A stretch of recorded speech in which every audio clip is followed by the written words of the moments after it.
Hello, everyone. Hello. We'll wait for one more minute and then we'll start. Okay.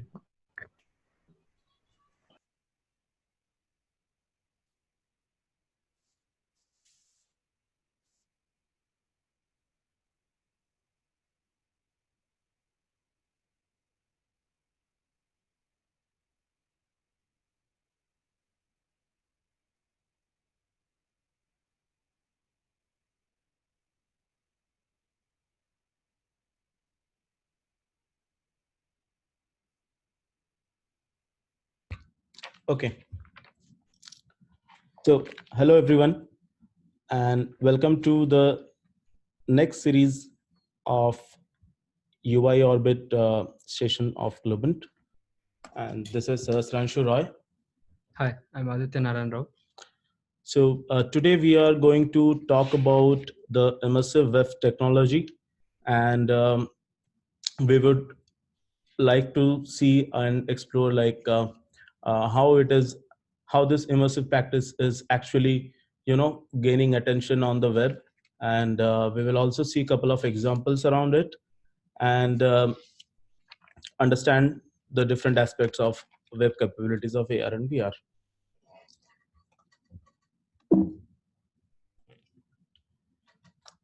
So what exactly is this AR VR?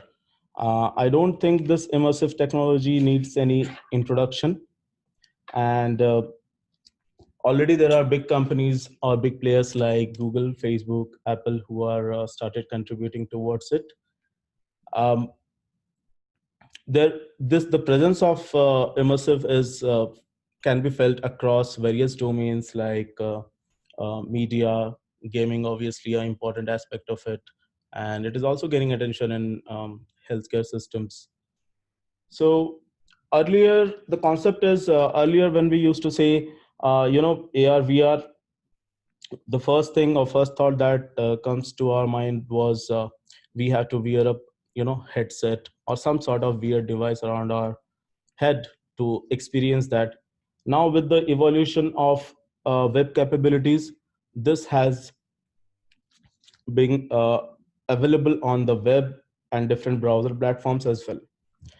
um, Initially Google and Apple, they have come up with AR Core and Apple AR Kit respectively to do the development, native application development for AR VR.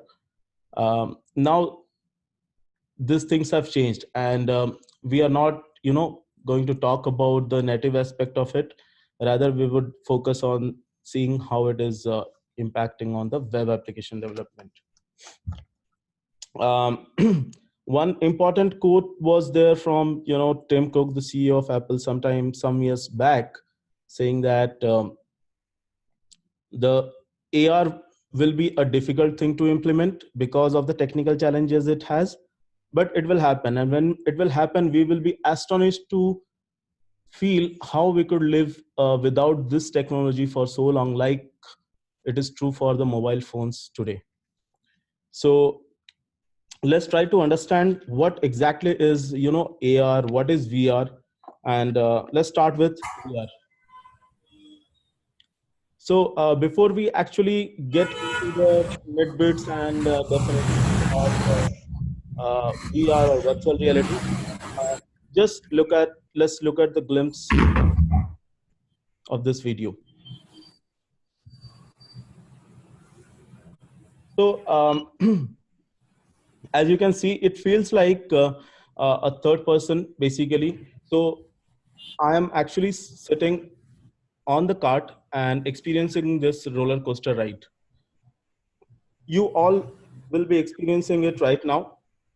And the best or beauty part of this is we are not wearing, any of us are not wearing any headset right now.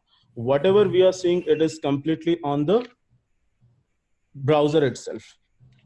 So what VR is, then basically it is a completely immersive experience.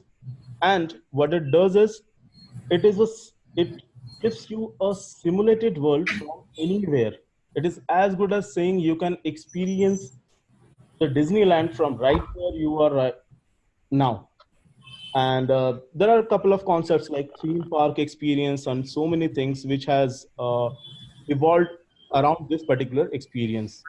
So it shuts down the physical environment completely and it takes you to an imaginary world. And some of the different devices which are present like Google Cardboard, Samsung Gear VR Box, Oculus Rift, HTC Vive, with which you can actually have this experience. Now let's move on and see what exactly is AR then. So unlike virtual reality, augmented reality is something which doesn't shuts down the physical world completely. Rather, it adds some digital elements, 3D objects into the live world or the physical world that you are in right now. And that's how it gives you a sense of blended reality. It allows individual to present in the real world at the same time get the imaginary object experience as well. It is a very successful experience right now, and there are some different success stories like Pokemon Go. I believe everyone must have heard about it.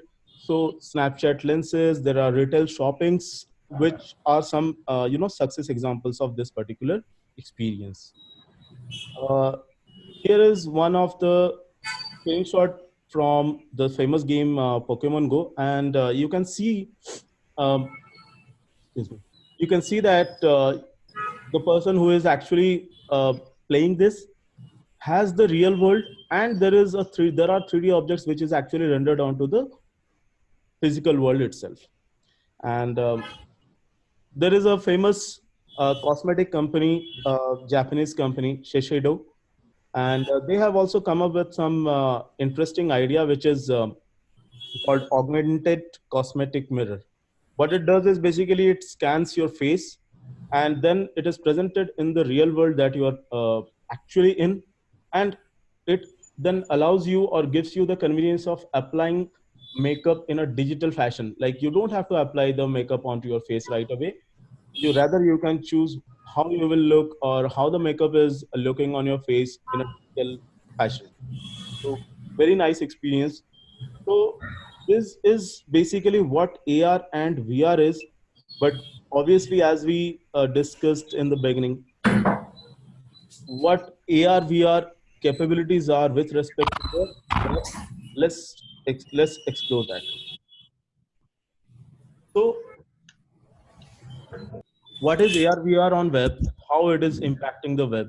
Uh, as per W3C, there are two different groups or active groups. One is called as Immersive Web Community Group. One is Immersive Web Working Group. So these two groups work together towards the development of AR VR on web. Now,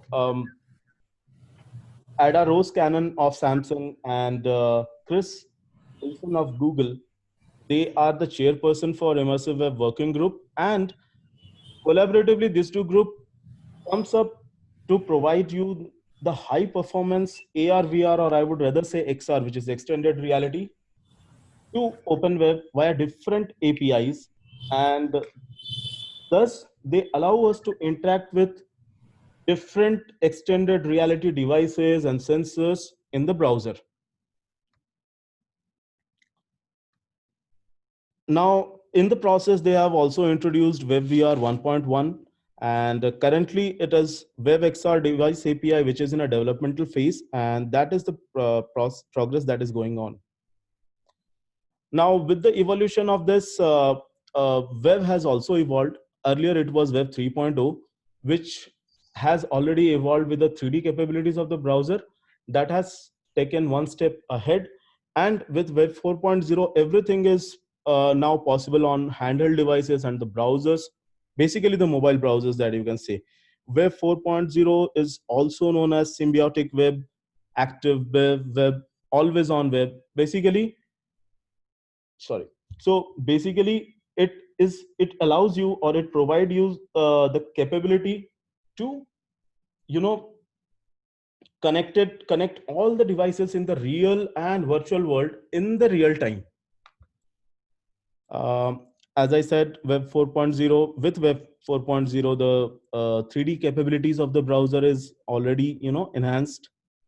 And there are some, again, real examples like education sites, the retail e-shopping, uh, means you can actually get a sense of the product right from your home, gaming, and it is also gaining attention in medical healthcare system.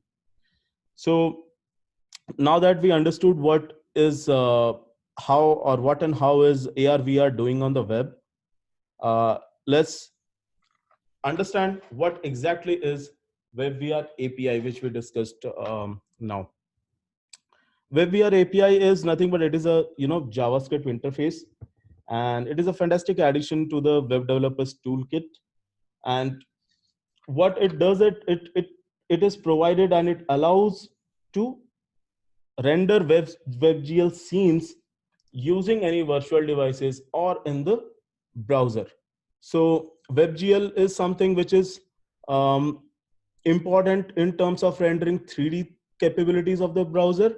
When we talk about the 3D objects, obviously any object to have the 3D feel, it is important that there has to be some manipulation like positioning, orientation, velocity, acceleration.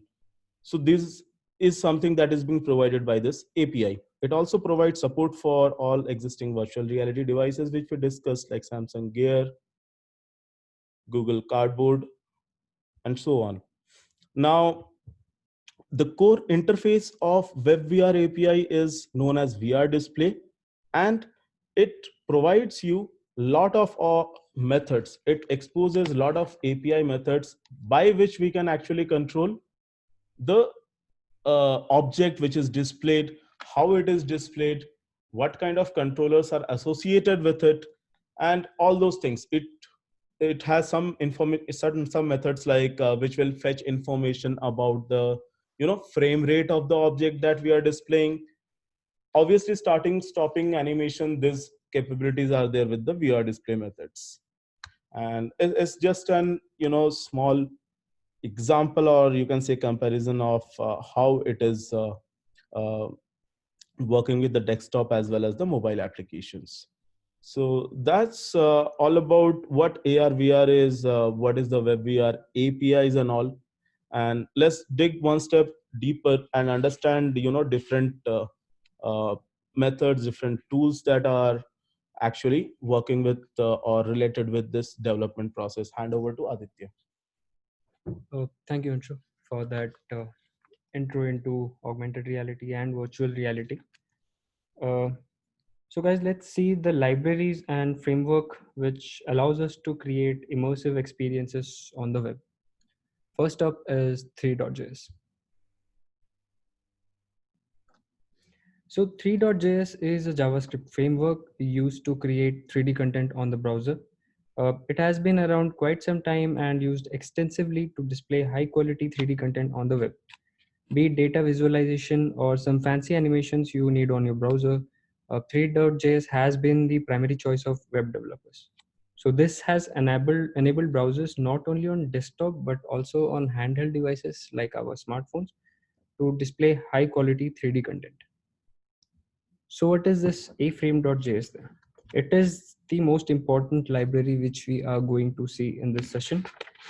So aframe was introduced by Mozilla in the year of 2015 to create virtual reality apps on the browser.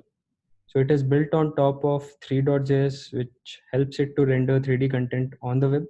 It also has a declarative HTML-like syntax for creating VR experiences. Now let's see how VR works with 3.js.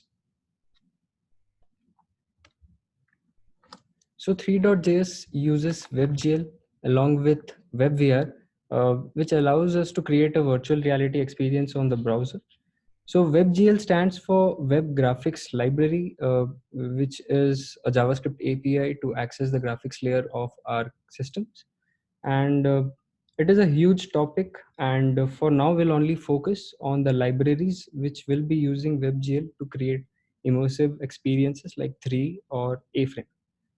So in any virtual reality application made by WebVR and 3, there are 4 important elements: a scene, a camera, a renderer, and a 3D object. So let's see how they are related. So the 3D object is created using a geometry and a material. So a geometry can be anything like a box, a sphere, a cylinder, and a material, something which will give it a appearance like color, texture. So once that 3D object is created, it is inserted into the scene. Now WebVR provides us a camera, and then the scene and the camera is inserted into the renderer. Renderer takes this scene and camera and then combines it and inserts into a DOM element, specifically a canvas element. So in this diagram, it may look a little bit confusing. So let's dig deep and look into each of it, that what they are. So what is a scene, a camera, and a renderer? Now consider this video of a VR application using A-Frame. Everything inside this application is inside the scene. So the cubes, the triangles, all the 3D objects which you're looking inside the scene.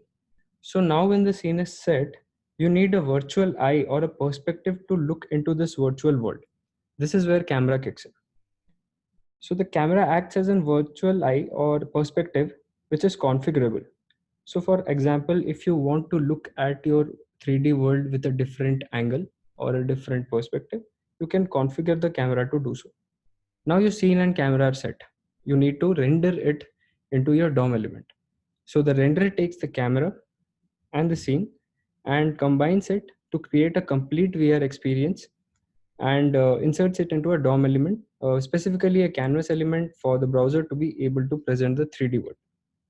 So we also discussed about A-Frame earlier, and so now let's see how it works with 3 and WebVR. So as the image suggests, A-Frame is built on top of 3JS, which uses WebGL to display 3D content. So now for this to become a VR application, the WebVR capable browsers then are able to create the whole VR experiences for it. So WebVR, as explained earlier, provides us those APIs. And for those browsers which do not support WebVR, there's a WebVR for polyfill used by A-Frame to create the same immersive experience on those browsers as well. So these browsers support all major headsets, or A-Frame supports all major headsets present in the market right now, like Daydream, Cardboard, Oculus Rift, HTC Vive, and you just name it. So it sounds good, like 3.js with WebGL and WebVR can and is capable of creating a virtual reality application. So why do we need yet another library like A-Frame to create a VR app or an AR app? Why A-Frame? Thanks, Aditya, for that glimpse of the development tools which we can utilize. Yes, it's an important question. Like, why do we need A-Frame if 3JS is so much capable? So let's try to understand and see what are the benefits that we are getting using A-Frame. So yes, A-Frame is super easy. And when I'm said super easy means you don't need any particular 3D boilerplates to start with the setup. And not only it is easy in terms of setup, it is also easy in terms of development as well. And this is one of the biggest advantage using A-Frame is it's all HTML. It's based on top of HTML. So it is a language probably most of us are familiar with since long. So what else it gets you or gives you on the plate is, since we know how we can interact with the DOM APIs, how we can manage the events, how we can do everything with HTML, is the same thing that is being leveraged by A-Frame, and we can use or implement those methods with the A-Frame as we do in HTML. Yes, cross-platform is also being taken care by A-Frame, and it also, automatically understand where it is not providing the WebVR support. So it also comes up with a polyfill, which Aditya just explained. And A-Frame uses architecture which is a entity component ECS architecture, entity component system architecture. It is a declarative architecture, composable, reusable. That's all. But since we talk about this ECS architecture, let's try and understand what this architecture is and why it is, so much easy or beneficial with respect to A-Frame. So we call it entity component architecture. Now, when we talk about any AR or VR application, everything is, called a scene. So inside a scene, there are different elements. So every element is considered as an entity. What entities? These are just, you can say, placeholder objects, and these are like container objects, which is base of all objects in the scene. Now then, what is component? Components are a reusable thing which are responsible for modifying the appearances or building the appearances, adding some behaviors, adding functionalities to the entities. So to understand this in a simpler way, what we can say is, let's say if I have a HTML page structure, so the basic block element are like div, which is like entity. Now if we don't use anything inside a div, it is as good as empty, and it won't do anything onto the page. Okay, so either we apply some sort of attribute, some sort of styling, some sort of CSS, or put in some content inside the div, then only it becomes vibrant. Similarly, entities on their own doesn't mean anything until unless it is used in conjunction with the components. Let's look at one example to understand this. So as you can see here, a entity is a obviously tag which is provided by A-Frame. Now if I used a entity, just the a entity, it won't do anything onto the scene. So what those components are, which is like geometry and material. Now geometry tells this is a primitive type, and its type is a box. What is the width of this? And then we can specify some color onto that box using the material. So when these components are applied to this entity, then only it becomes vibrant and usable. Okay. So yep. Thanks, Anshu, for those explanation for entity component system architecture. And this is actually just screenshots of two games which have been built using A-Frame. So the best part about these games are you can not only view them on or interact with them on devices like HTC Vive or Oculus Rift. You can also experience them on your browser. So now actually I accept that was a lot of theory for something very interesting. So you guys still with us? I will take that as an yes. Yes, we are this. Great. Yes. I have one question, Aditya, for you. Like, can we also render 2D objects? Like you said, like we can render 3D objects. So can we also able to render 2D objects? Yes, absolutely. So that is what WebGL has provided us to render both 3D and 2D objects onto the scene. Okay. Yeah, if there are any more question, we can take one question right now, and probably we will try to get to the end of the PPT presentation. Then we will take questions. But if there is any question, we can take one right now. Okay, let's move ahead. Great. So that was enough with the theory. So let's take a look how a basic VR app is created using A-Frame. So let's jump into the code now. What does the code actually look like? So you guys can see the screen? Yes. Yeah. Yep. Yes. So as you can see, it looks like a plain HTML code, and first to have a frame in your code, you need to include it in your script tag, like we do with any other JavaScript library.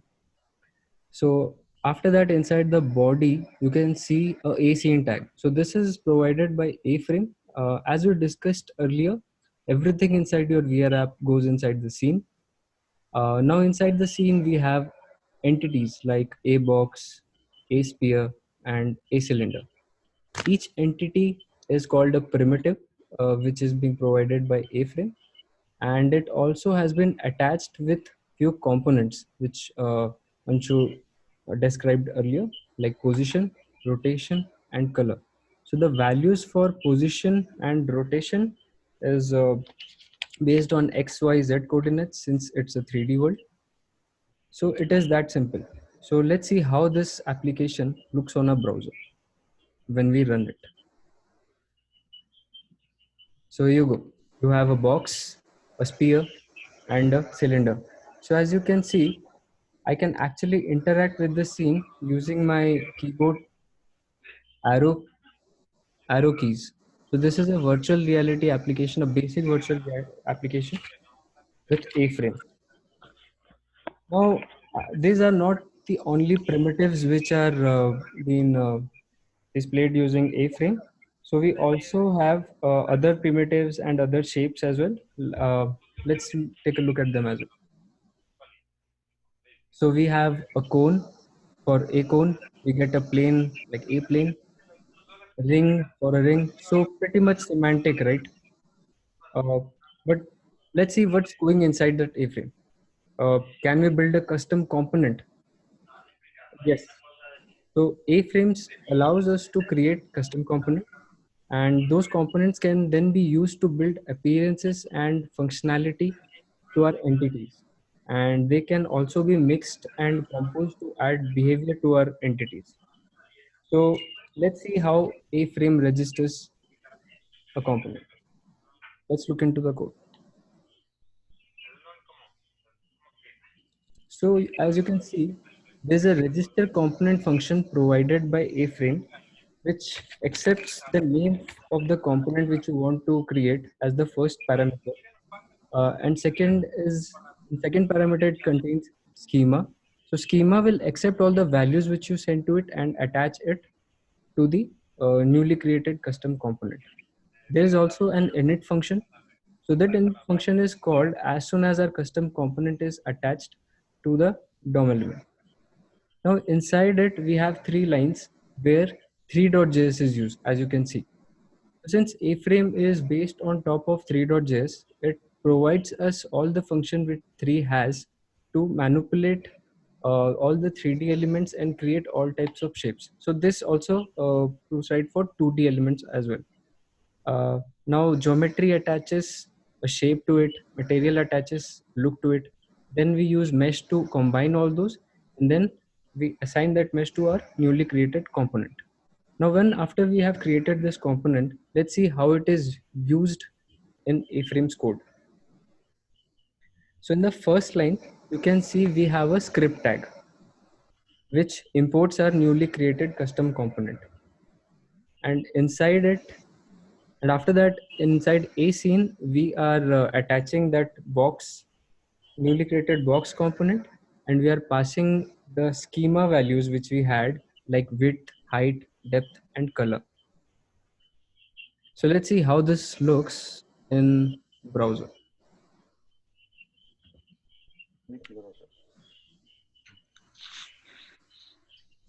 So you can see this is a custom box component. The color which we passed, the shape and the width and the height which we passed is being rendered. No, but it looks a little bit dull, right? It does for a virtual reality app. This doesn't look like much. So let's change something.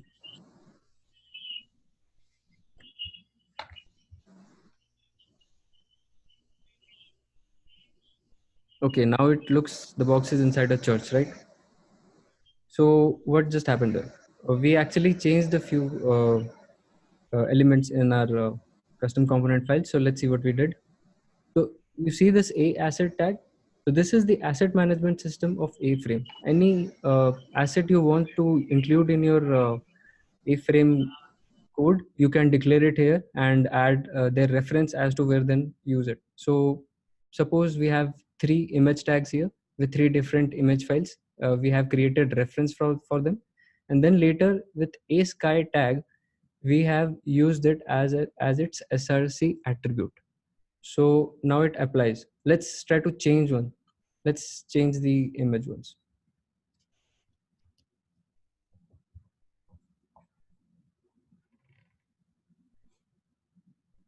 See, it now renders inside a different reality. It looks more virtual reality now. Great. Now this all looks great, 3D shapes and all, but the objects look better when they like move or animate. So do we create animation, or can we create animations with A-Frame? Let's find out. Yes, so A-Frame provides us an animation component which can be passed to the 3D entity. Now each animation component can manipulate the rotation, position, and scaling of that element according to its axis and coordinates. So since we are in a 3D world, we have to manipulate it using these values as well. So let's see in the code how this manipulation can be done. Okay, so we have a box, a sphere, and a cylinder here. So let's see where it is getting manipulated. So here we have used the animation attribute, and we are passing which property to manipulate here. Like for box, we are manipulating the rotation, and for sphere, we are manipulating the position. To what position you want to manipulate, what should be the duration of the manipulation, and the easing and loop. So this is pretty much like we have in CSS.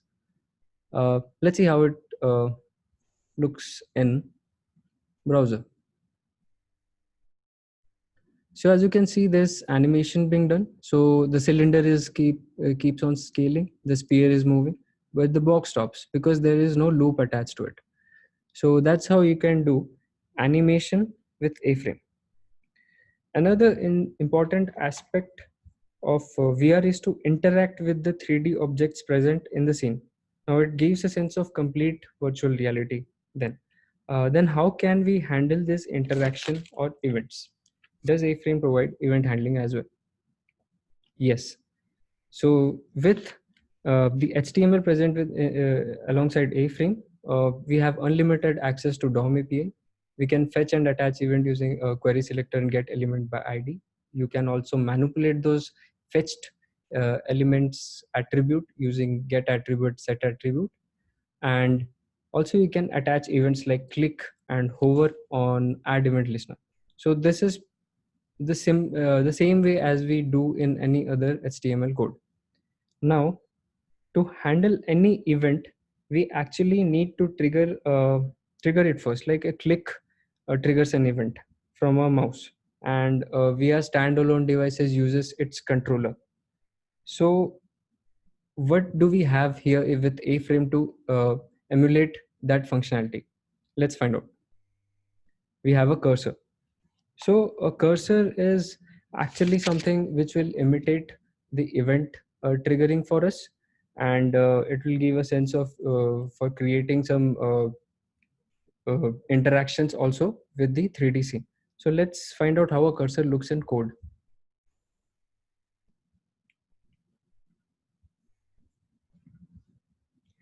So as you can see, the A entity present here, and we have attached the cursor component to it, and we have given some given it properties and values such like it will act as a click. So let's see how it looks in the browser.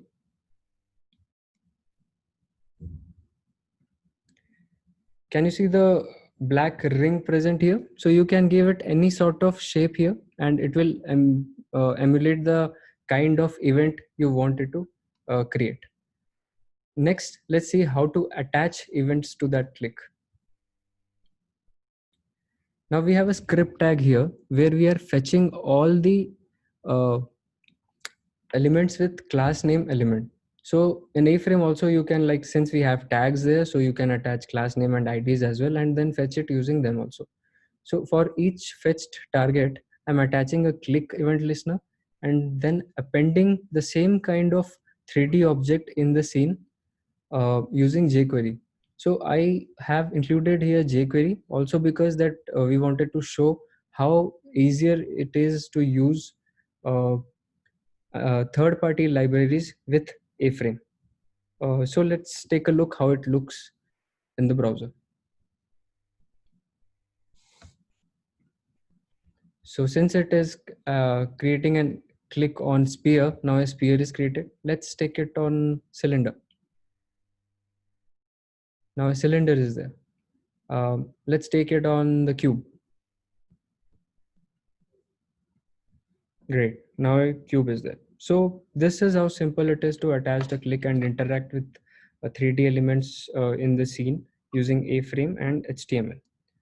So that is simple event handling in A-Frame, right? So we have seen rendering primitives provided by A-Frame and also rendered custom component. So how do we create third-party libraries or import third-party models to render in our virtual reality scene? So A-Frame supports rendering OBJ models and GLTF models on our virtual reality apps. Let's see how we create or attach one 3D model using A-Frame. So we'll be using a GLTF model here. Let's go to the code. Yes. So as you can see, we have used the previously described asset management system, and I've included a model here, a GLTF model, and this GLTF model is then used as a reference on a entity, and it is being provided as a position and a scale. So I've used 3 different models with 3 different positions. So let's see how it looks in the browser.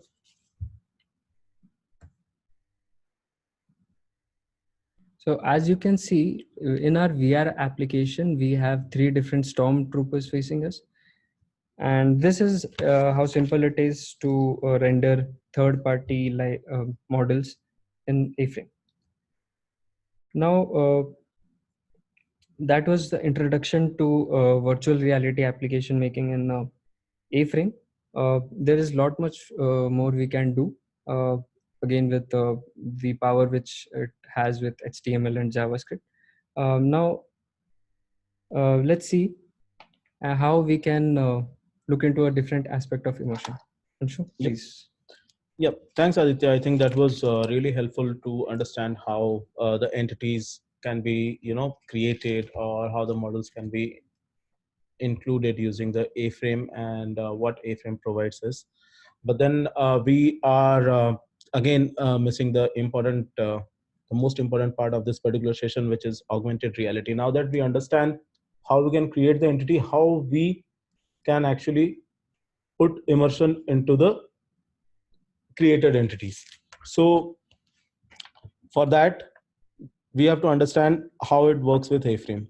So there is a library known as ARJS, which is a JavaScript framework built on top of AR Toolkit.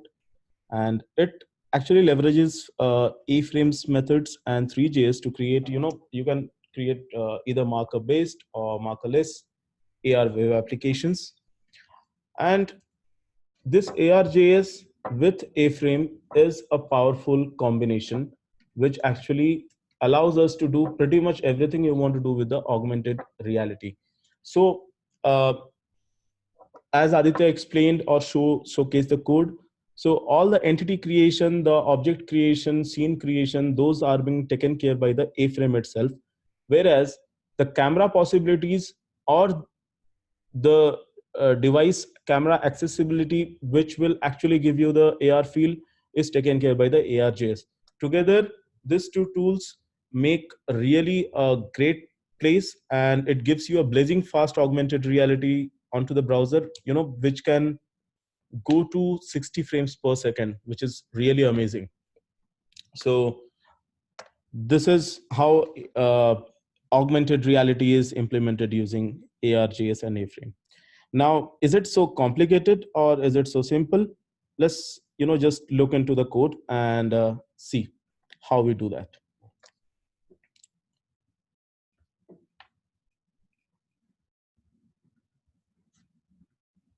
So we have been including A-frame for all the demos or codes that we are showing. Now we also include the A-frame ARJS. And again, we leverage the same thing. I mean, there is a scene which is there, and we are leveraging the asset management system provided by the A-frame. We are using the same example that we showcased earlier. So you can see the same GLTF model, which was the Stormtrooper, was included as an asset here with an reference which is provided as Trooper. And then there is an entity which is created and the reference is passed with some set of position and scale for the model. There's a sky element entity which is created inside the scene as well. Now, let's see how does it actually look on the browser.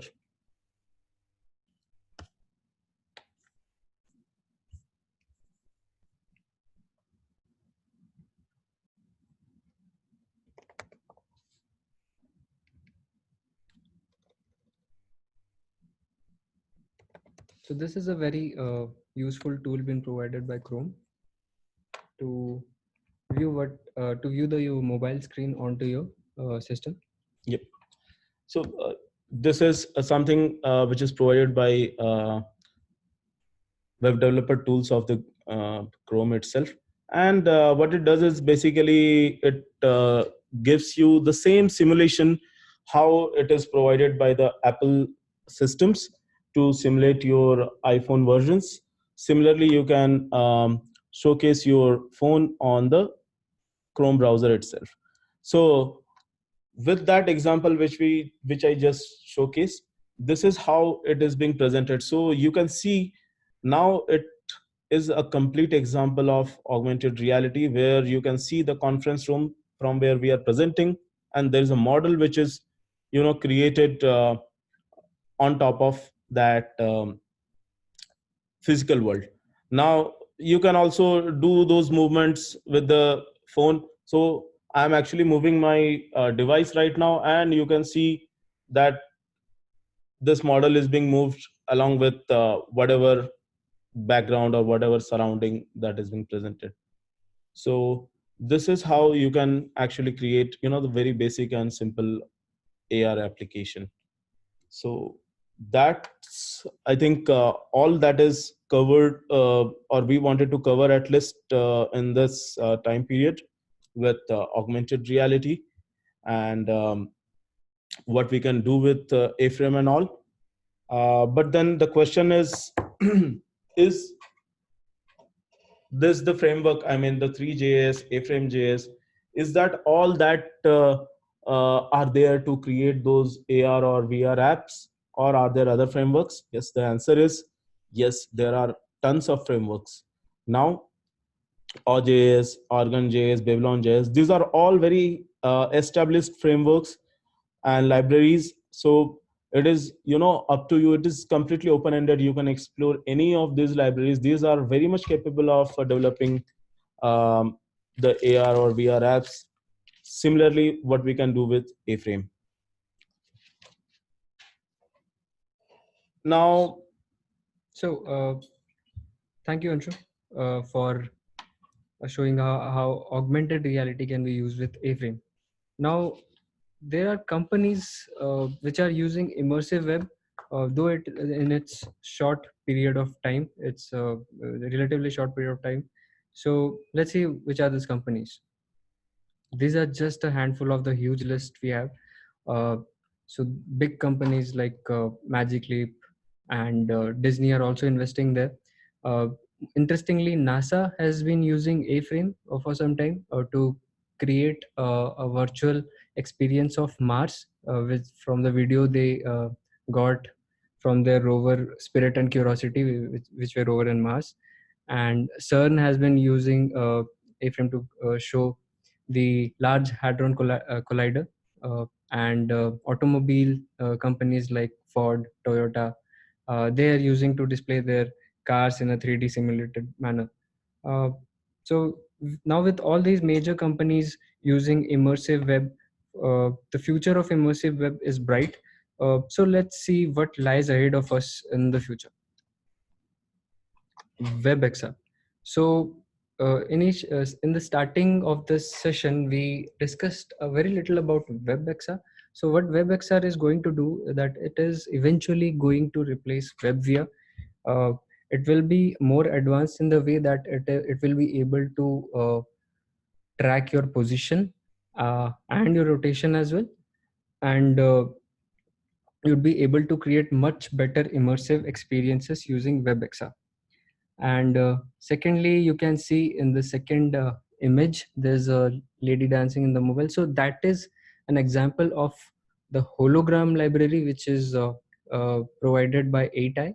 So what it allows you to do is create a hologram of anything or yourself, and to render it inside a virtual or any augmented world.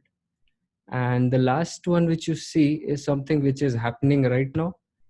This is Google's Google Maps VPA system. So this is augmented reality being used in Google Map, and this concept was introduced in this year's Google I/O, and I think they will be launching it very soon in all of our Android mobiles as well. Yep. And yeah, this is a visual positioning system from the Google, and I mean every one of us has used maps, I'm assuming. Now think about it. Instead of having just using maps, we can also see where exactly we are going, what is the surrounding, what kind of thing. So it takes you to another level. And there is again the first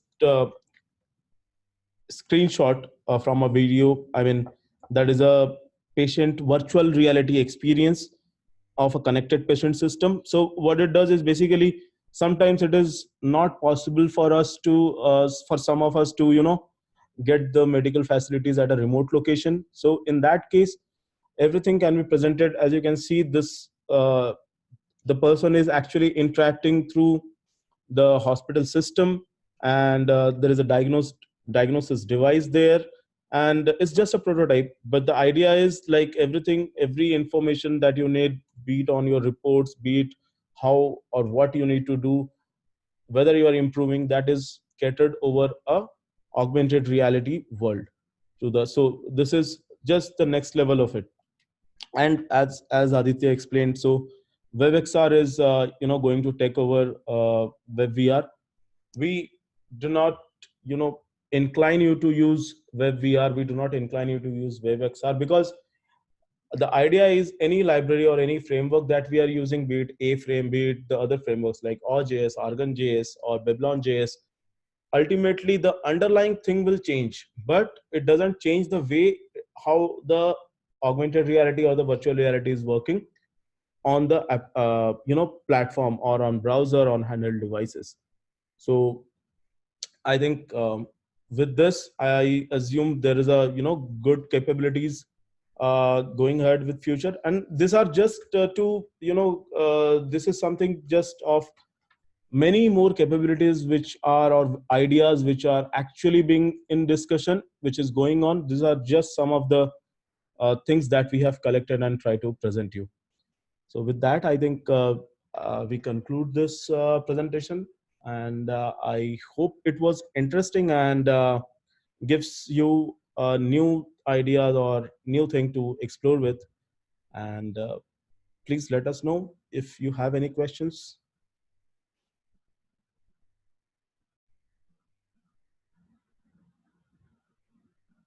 So I can see we have few questions on the Zoom. So Sumit has a question that if we can add behavior to the trooper.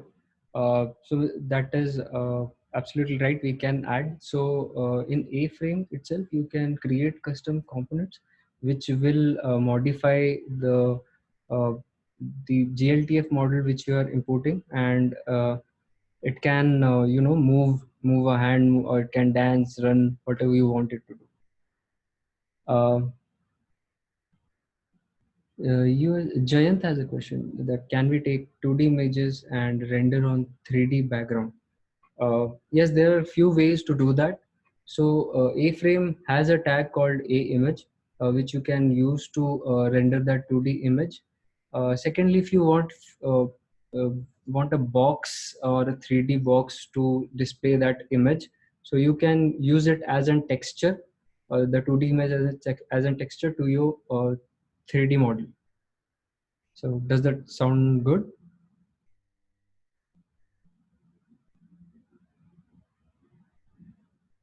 The Aditya, other question what we have, like you show a virtual reality app, right? The background images, the sky actually, what you mentioned in the scene. Yes.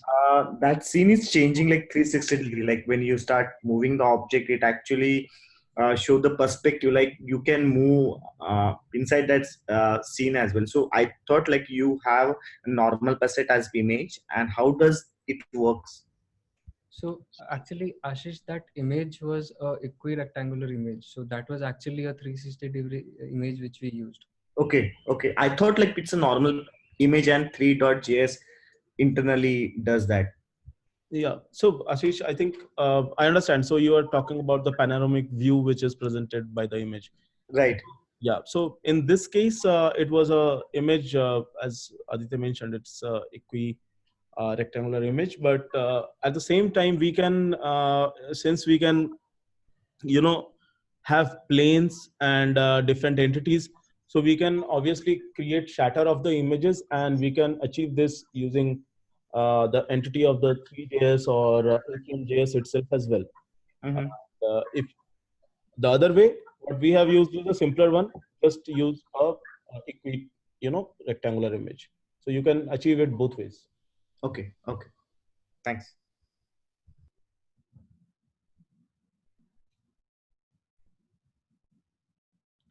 Okay. Is there any more questions? We can take two more questions.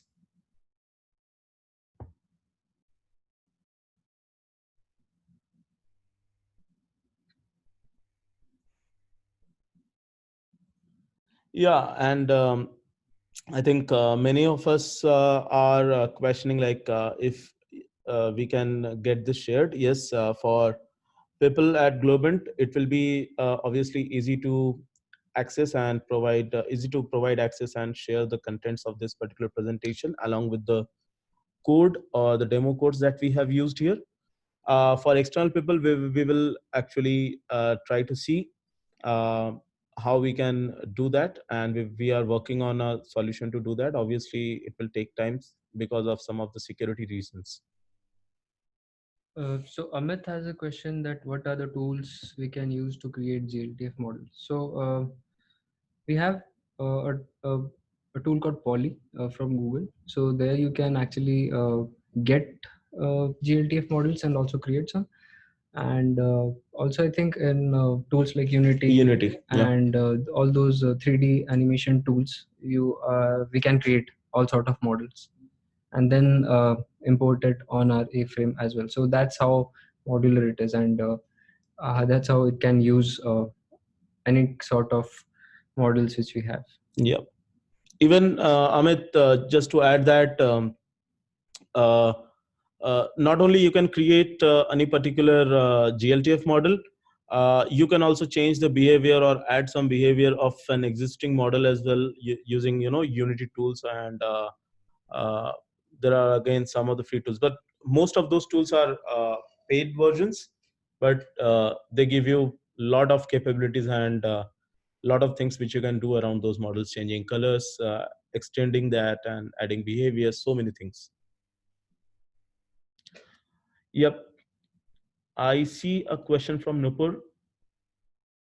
Do A-Frame or 3JS have processing capabilities, say to have interaction between the scene and the entities? I mean, the image processing capabilities are obviously there, but not how you would do it with a something called how it is being done with let's say AWS Sumerian. Not like that. So like ARJS allows you to do something as it is built on top of Air Toolkit. So Air, as we mentioned, like ARJS also is capable to create marker-based augmented reality. So that marker is being able to be read by AR.js. It has that capability, that limit of image processing, if you'll say.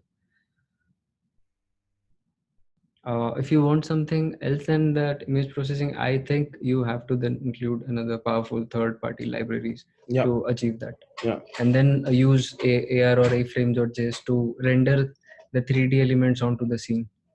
And I mean, just to cut it short, basically, 3JS has more image processing capabilities as compared to A-Frame.js, because it also gives you some exposure to native features and other aspects of the devices.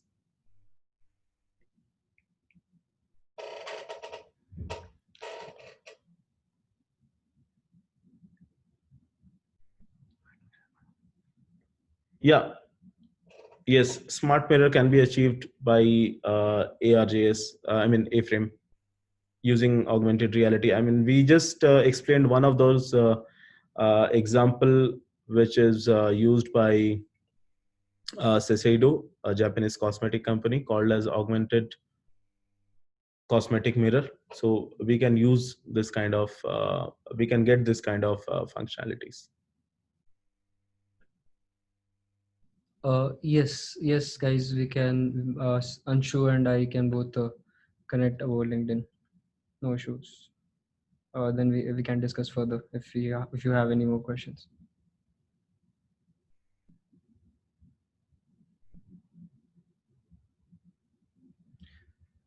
Okay. I think thanks everyone for joining. I hope we justify this topic, and in the process we learned a new some new thing to work with. Me and Aditya, we will be also available for any kind of questions that you have. You can mail to us, and we will definitely get back to you. Thanks everyone. Thank you so much, Anshu. Thank you so much, Aditya. It was really great session. Thanks, Ashish. Thanks, guys. Thanks, guys. Thank you.